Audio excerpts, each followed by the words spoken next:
7장 32절에서 37절 말씀 다 찾으셨을 줄 알고 우리 한 목소리로 읽어보도록 하겠습니다. 시작. 다윗이 사울에게 말하되 그로 말미암아 사람이 낙담하지 말 것이라. 주의 종이 가서 저 블레셋 사람과 싸우리이다 하니 사울이 다윗에게 이르되 내가 가서 저 블레셋 사람과 싸울 수 없으리니 너는 소년이요 그는 어려서부터 용사임이니라. 다윗이 사울에게 말하되 주의 종이 아버지의 양을 지킬 때 사자나 곰이 와서 양떼에서 새끼를 물어가면 내가 따라가서 그것을 치고 그 입에서 새끼를 건져내었고 그것이 일어나 나를 해하고자 하면 내가 그 수염을 잡고 그것을 쳐 죽였나이다. 주의 종이 사자와 곰도 쳤은즉 살아계시는 하나님의 군대를 모욕한 이 할례받지 않은 블레셋 사람이리까 그가 그 짐승의 하나와 같이 되리이다. 또 다윗이 이르되 여호와께서 나를 사자의 발톱과 곰의 발톱에서 건져내셨은즉 나를 이 블레셋 사람의 손에서도 건져내시리이다. 사울이 다윗에게 이르되 가라, 여호와께서 너와 함께 계시기를 원하노라. 아멘. 자, 샬롬. 광복절 연휴 여러분 잘 보내셨나요? 이제 계약을 앞둔 친구들이 있을 거예요. 이미 계약한 친구들도 있겠죠. 유미랑 종혁이는 혹시 계약했나요? 다 했나요? 네, 저도 다음 주에 개강입니다.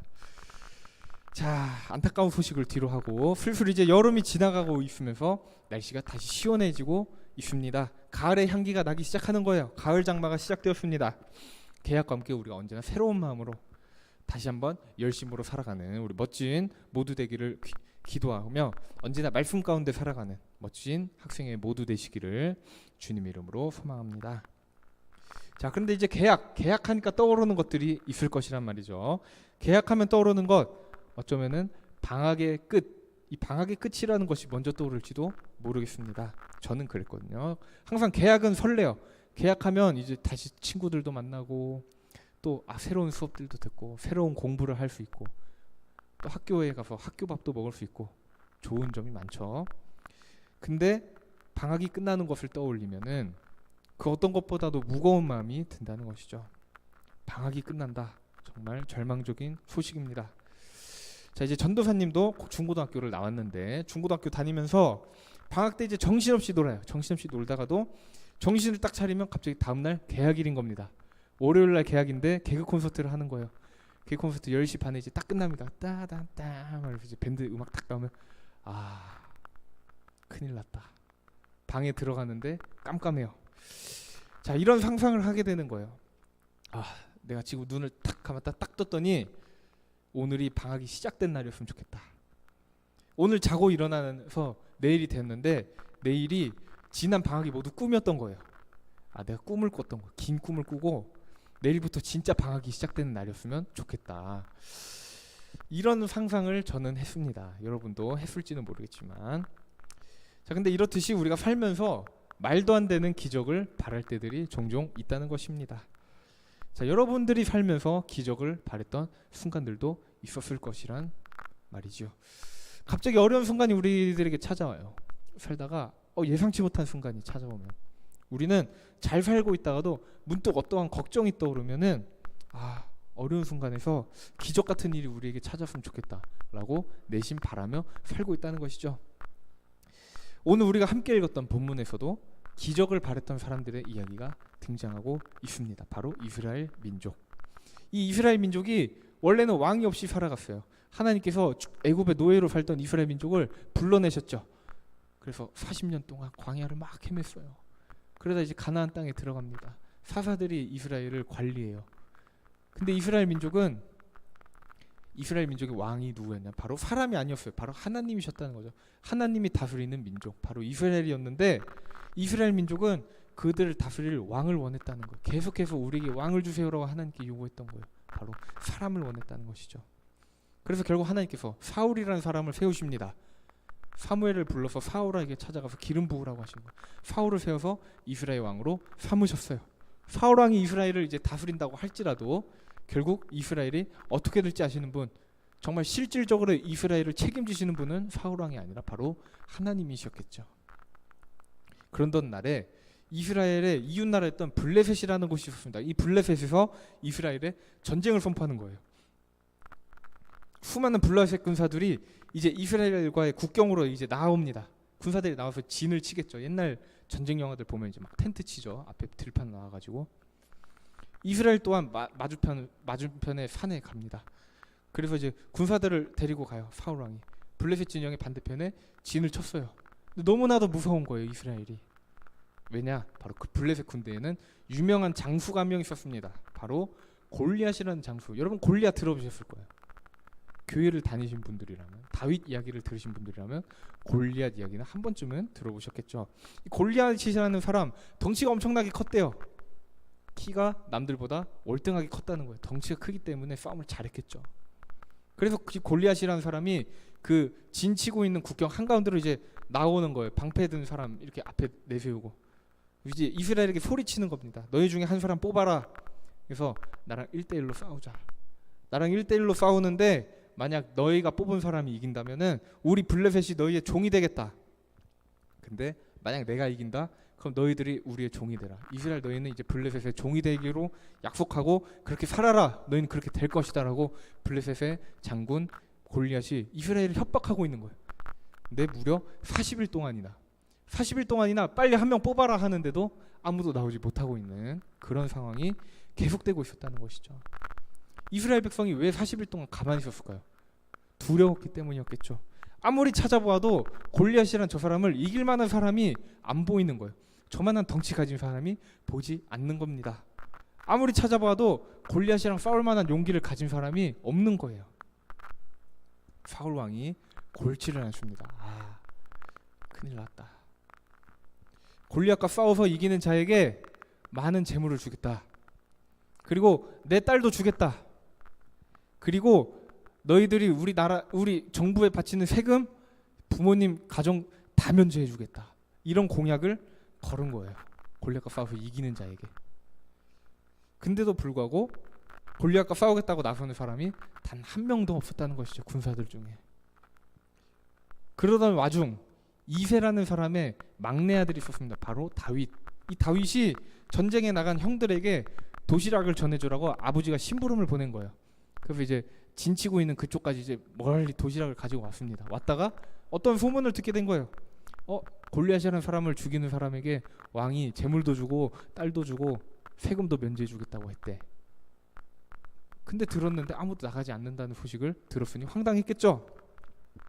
근데 다윗은 매우 분노했다는 것입니다. 왜 분노했을까요? 하나님의 백성인 이스라엘 민족을 골리앗이 욕하고 있었는데 그 욕하는 것은 바로 다윗과 함께 하시는 하나님을 욕하는 것과도 다름없기 때문에, 다윗은 그렇게 느꼈기 때문에 분노했던 거예요. 그리고 그 소식을 들었습니다. 사울 왕이. 저기 다윗이라는 사람이 골리앗과 싸우고 싶어 합니다. 이 소식이 이제 사울 왕에게도 들려진 거예요.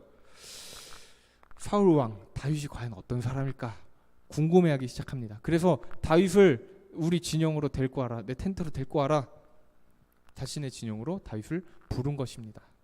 근데 이제 사울 왕 앞에 다윗이 등장하는 거예요. 근데 그 다윗, 사울 왕 앞에 등장했던 다윗은 덩치가 매우 큰 사람도 아니었습니다. 싸움을 매우 잘하게 생긴 사람도 아니었어요. 막 마동석처럼 생긴 사람도 아니었다는 것입니다. 키가 작은 쬐끄만 소년이 그냥 찾아온 거예요. 제가 골리앗과 싸우겠습니다라고 나오는 것입니다. 사울 왕이 다시 걱정하기 시작하는 거예요. 소문으로 본 거랑 외형이랑 다르네. 과연 이 다윗이 골리앗과 싸우러 나간다면 이 사람이 진짜 이길 수 있을까? 이 쬐끄만 소년이? 종혁이가 키 2m 50대는 마동석이랑 싸워서 이기겠다고 막 날 빨리 보내주셔 막 이러고 있는 거예요. 그렇겠죠. 자, 걱정하기 시작합니다. 사울 왕. 만약 다윗이 나가서 골리앗한테 죽는다면 이스라엘 사기가 더 떨어지겠지. 그런 것에 대해서 걱정하기 시작하는 거예요. 아마 이 순간 가장 기적을 바랬던 사람 누구였을까요? 바로 사울 왕이었을지도 모르겠습니다. 근데 그가 바랬던 기적은 무엇이었을까요? 작은 소년이 골리앗과 싸워서 이기는 기적을 바랬던 것이 아니었습니다. 숨겨진 엄청난 싸움 꿈이 멋지게 등장하는 거예요. 내가 골리앗을 죽이겠습니다. 골리앗 물리쳐요. 전쟁에서 승리하는 것을 꿈꿨는데, 그러한 기적을 바랬는데 그의 눈앞에는 작은 소년 한 명만이 다윗이래 골리앗과 싸우겠다고 나와 있는 것입니다. 여기서 우리는 사울 왕의 믿음을 살펴볼 수가 있다는 거예요. 사울 왕의 믿음, 어떤 믿음이었을까요? 바로 눈에 보이는 믿음이었어요. 눈에 보이는 골리앗의 두려움이 그를 사로잡기 시작할 때, 사울 왕의 눈에 보이는 것은 그저 그 눈에 보이는 상황밖에 없었다는 거예요. 사울 왕은 눈에 보이는 상황만을 바라보았다는 것입니다. 소년 다윗이 사울 왕에게 나왔을 때에도 그는 다윗의 겉모습만 바라보았다는 거예요. 결국 그러한 믿음, 하나님을 의지하지 않은 것이었죠. 눈에 보이는 세상을 의지했던 믿음이었습니다. 여튼 이제 이러한 걱정에 사로잡혔던 사울 왕이 다윗에게 걱정을 전하는 거예요. 자신의 마음을. 너 소년인데 골리앗 못 봤냐? 골리앗 엄청 크더라. 무시무시하게 생겼다. 싸워서 이길 사람이 아니다 라고 전해주는 거예요. 근데 다윗의 반응, 이전과 다르지 않았다는 것입니다. 함께 32절부터 35절입니다. 32절부터 35절 말씀 한번 우리 한 목소리로 쭉 읽어봤으면 좋겠습니다. 시작. 다윗이 사울에게 말하되 그로 말미암아 사람이 낙담하지 말 것이라. 주의 종이 가서 저 블레셋 사람과 싸우리이다 하니 사울이 다윗에게 이르되 내가 가서 저 블레셋 사람과 싸울 수 없으리니 너는 소년이요 그는 어려서부터 용사임이니라. 다윗이 사울에게 말하되 주의 종이 아버지의 양을 지킬 때에 사자나 곰이 와서 양떼에서 새끼를 물어가면 내가 따라가서 그것을 치고 그 입에서 새끼를 건져내었고 그것이 일어나 나를 해하고자 하면 내가 그 수염을 잡고 그것을 쳐 죽였나이다. 다윗이 이렇게 말하고 있는 거예요. 저 어떻게 살아왔습니다 라고 사울 왕에게 이야기하기 시작하는 거예요. 저 어렸을 때부터 아버지의 양떼를 지키는 목자로 살았습니다. 매일 밤 들판에서 자면서 저 양들을 해치려는 사자, 곰으로부터 양들을 지켰다고, 보호했다고. 사자, 곰이 아무리 무섭든 간에 나는 끝까지 양들을 지켜내었다고 말하고 있는 거예요. 자신의 힘을 의지했던 것이 아니었습니다. 바로 하나님을 의지했기 때문에 그 용기가 나왔던 거예요. 그와 동행하시는 하나님을 의지하며 그는 어려움을 감사함으로 극복했다는 거예요. 하나님의 동행하심을 찬양했다는 겁니다. 매일 밖에서 잡니다. 매일 자신의 목숨도 어떻게 될지 모르는데 양들의 목숨까지 지켜야 되는 이 상황에서도 그는 변함없이 그와 함께 하시는 하나님만을 의지했다는 것이에요. 그렇다면 다윗의 믿음은 어떤 믿음이었을까요? 자신에 대한 믿음도 아니라는 겁니다. 세상에 대한 믿음도 아니에요. 그의 믿음은 오직 하나님께 향한, 하나님께 속한 믿음이었다는 것입니다. 그래서 다윗은 수적인 열세 또는 체급 차이를 두려워하지 않았다는 것입니다. 자신과 함께 하시는 그 하나님을 저주하고 모욕하는 골리앗을 가만히 둘 수 없었던 이유도 다윗 자신의 힘을 의지해서 그런 것이 아니었다는 것입니다. 그는 오로지 하나님께서 주시는 용기로 나아갔다는 것이지요. 함께 37절 말씀을 읽어보겠습니다. 37절 시작. 또 다윗이 이르되 여호와께서 나를 사자의 발톱과 공의 발톱에서 건져내셨은즉 나를 이 블레셋 사람의 손에서도 건져내시리이다. 사울이 다윗에게 이르되 가라, 여호와께서 너와 함께 계시기를 원하노라. 아멘. 하나님께서 다윗을 가만히 버려두지 않으셨던 것을 다윗이 그 누구보다도 잘 알고 있었다는 것입니다. 그의 삶에서 함께 하시는 하나님을 매일 느끼며 살아왔기 때문이에요. 하나님만을 의지하는 다윗에게 하나님께서 주신 것이 있었다는 것입니다. 바로 용기를 주셨다는 거예요. 우리 또한 살면서 용기가 필요한 순간들이 있다는 것입니다. 저도 이제 용기라는 단어에 대해 생각해 보다가 나는 살면서 어떤 용기를 필요로 했을까? 어떠한 용기를 얻은 경험이 있을까? 되돌아보니까 제가 이제 초등학교 때 시절이 떠올랐던 것입니다. 보조바퀴를 떼고 자전거 타는 거.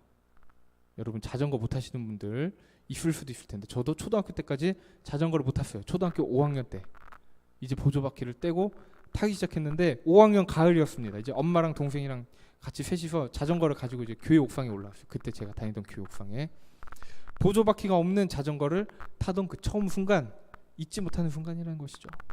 바람을 가릅니다. 막 달렸어요. 짜릿했다는 것이죠. 근데 이제 그렇게 생각했던 거예요. 나는 보조바퀴가 없으면 나는 바로 넘어지고 말 거야. 나는 두발 자전거를 타지 못해. 두발 자전거 맞나요? 두발 자전거를 타지 못하는 성격이야 라고만 생각했던 저에게 있어서 그때 필요했던 용기가 무엇이었을까요? 바로 넘어질 수 있는 용기, 할 수 있다는 용기이지 않았을까 싶습니다. 그런데 이제 다윗에게 주신 하나님의 용기는 무엇이었을까요? 현실에 부딪힙니다. 골리앗 너무 큰데? 세상만을 바라보는 그것이 아니라 그 위에 계신, 지금 나와 동행하고 계신 하나님을 바라볼 수 있는 용기였습니다. 하나님이 나와 함께 하신다는 그 용기였던 거예요. 도저히 골리앗을 이길 수가 없는 현실이었습니다. 골리앗을 이길 만한 방도가 전혀 없던 현실이었던 거예요. 그러나 다윗은 그 너머에 있는 언제나 동행하시는 하나님을 의지함으로 나아갔다는 것입니다. 다윗이 물맷돌로 골리앗을 때려 죽였는데 물맷돌 스킬이 엄청나게 좋아가지고 이걸로 어떻게 급소를 탁 잘 맞춰가지고 죽였다? 스킬에 대한 문제가 아니라는 것이죠. 하나님께서 그와 동행하셨다는 것이 바로 중점을 둬야 할 부분입니다. 다윗의 뒤에 하나님이 계셨기 때문에, 그리고 다윗은 그것을 믿었기 때문에, 다윗은 오로지 하나님만을 의지했던 거예요. 물맷돌을 의지했던 것이 아니었다는 것이죠. 그렇게 나아갔습니다. 그래서 그는 사울왕 앞에서도 골리앗 앞에서도 언제나 당당했다는 거예요. 자신의 이름이 아닌 하나님의 이름으로 그 자리에 서 있었기 때문에. 우리는 살아가면서 이제 기적을 바라는 순간들이 어쩌면은 정말 많을지도 몰라요. 가끔만 있는데 그것도 아닐지도 모르겠습니다. 살아가면서 우리는 점점 그러한 기적을 바라기보다는 현실을 자각합니다. 점점 현실의 어려움에 직접 부딪히다 보면은 기적 없어. 기적 없을 것이야. 단정 지으며 살아가고 있다는 것이죠. 세상에서 우리가 할 수 있는 기적이라곤, 이거 제가 친구한테 들은 말장난이었는데, 세상에서 가장 작은 기적이 뭘까요? 민기적이라고 합니다. 죄송합니다. 그저 민기적밖에는 없는 거예요. 근데 그런 삶을, 그런 생각을 하며 살아왔는데 다윗은 일상이 기적이었다는 거예요. 일상을 그냥 매일 사는 삶을 기적처럼 살아갔다는 것입니다. 근데 기적에 관한 명언 중에 이러한 말이 있다는 거예요. 기적을 먼 곳에서 찾을 필요가 없다는 겁니다. 기적을 먼 곳에서 찾을 필요는 없다. 왜냐하면 삶에는 기적들로 넘쳐나기 때문이다. 이러한 말을 한 사람이 있었습니다. 자신이 아니라 하나님을 의지하는 그리스도인들, 그것이 그리스도인의 정체성인데, 그러한 그리스도인들에게는 이 말이 정말 공감되는 말일 수밖에 없다는 거예요. 우리 삶의 기적들이 존재한다는 것입니다. 크게는 정말 일어나기 힘든 기적들도 있을 것이고, 작게는 가끔씩 볼 수 있는 기적들도 있습니다. 물병을 이렇게 탁 던졌는데 탁 쓰는 거, 이런 거. 근데 하나님께서 동행하시는 일상, 하나님께서 동행하시는 일상이, 하나님의 동행하심이 있는 일상이 바로 우리에게는 항상 기적으로 느껴진다는 것, 기적으로 찾아온다는 것입니다. 말씀을 정리하려고 합니다. 다윗이 의지했던 하나님 어떤 분이셨을까요? 우리가 지금 믿는 하나님과 동일한 분이시라는 거예요. 다윗에게 함께 하셨던 하나님이 지금 와서는 우리랑 다른 하나님이시다? 아니라는 것입니다. 변함없으신 분이에요. 우리는 아마 머리로는 믿고 있을지 몰라요. 하나님이 동일하신 분이야. 하나님, 다윗의 하나님, 나의 하나님이야. 알고 있어요. 머리로 믿고 있을지 몰라도 우리의 마음이 정말 하나님을 믿지 못한다면, 내 삶에서 하나님을 의지하는 것이 아니라 세상을 의지한다면, 나의 힘을 의지한다면, 돈을 의지한다면 우리는 이 사실을 깨달으며 살아가지 못하는 것일 가능성이 높다는 것입니다. 물론 세상이 우리를 자주 두렵게 만들지요. 세상이 얼마나 무서운 곳일까요? 우리가 돈을 의지하지 않으면 금방이라도 생활고에 시달릴 것 같아요. 나 이러다 진짜 길에서 살겠다. 그 생각이 자주 찾아오는 것입니다. 우리가 친구 관계에 의지하지 않으면은 금방이라도 학교에서 왕따가 될 것 같은 느낌이 드는 거예요. 이것이 현실입니다. 근데 우리가 항상 변하지 않고 의지해야 할 것이 있다는 것입니다. 바로 언제나 변하지 않으시는 분, 영원하신 분, 바로 하나님. 우리 하나님을 의지해야 하는 거예요. 그 하나님께서 여러분을 만드셨습니다. 여러분의 삶을 계획하신다는 거예요. 그래서 하나님께서 여러분을 통해 역사하실 것이고 높임 받으실 것이고 여러분을 통해서 기뻐하신다는 것입니다. 내가 뭔가 엄청난 일을 해요. 뭔가 대단한 일을 해서 하나님께서 영광 받으시는 거예요. 연예인들이 수상소감 하나님께 영광 돌립니다. 그때야만 하나님 영광 받으시는 걸까요? 아니라는 것이에요. 내가 하나님을 의지하고 있다는 그것만으로, 내 힘을 의지하는 것이 아니라 하나님을 의지하고 나가는 그 삶에서, 그것만으로 하나님 우리의 삶을 통해 기뻐하신다는 것이에요. 우리가 하나님과 동행할 때 하나님께서 기뻐하신다는 겁니다. 그것이 하나님께서 우리에게 원하시는 삶의 방식이에요. 그리고 우리에게 똑같은 기쁨을 주시는 그분이 바로 우리 삶의 영원하신 참 주인 하나님이시라는 것이죠. 현실의 벽에 부딪힙니다. 그래서 기적을 찾게 되는 그 순간들이 있지요. 당장 해결될 기적만을 찾는 것이 아니라 이제는 눈에 보이는 사람들에게만 도움을 청하는 것이 아니라 가장 먼저 우리가 해야 될 것, 바로 하나님께 도와달라고 기도해야 하는 거예요. 하나님은 그 동행하심을 우리가 믿음으로 의지하며 나가야 한다는 것입니다. 사울 왕 앞에 섰던 그 다윗의 믿음, 골리앗 앞에 섰던 다윗의 믿음, 그 믿음은 스스로를 의지하는 믿음이 아니었어요. 내가 잘났으니까 나 물맷돌 좀 잘 던져, 한 번에 탁 원큐로 탁, 이것이 아니었다는 것이죠. 언제나 변함없이 그와 동행하셨던 하나님만을 믿는 믿음이었습니다.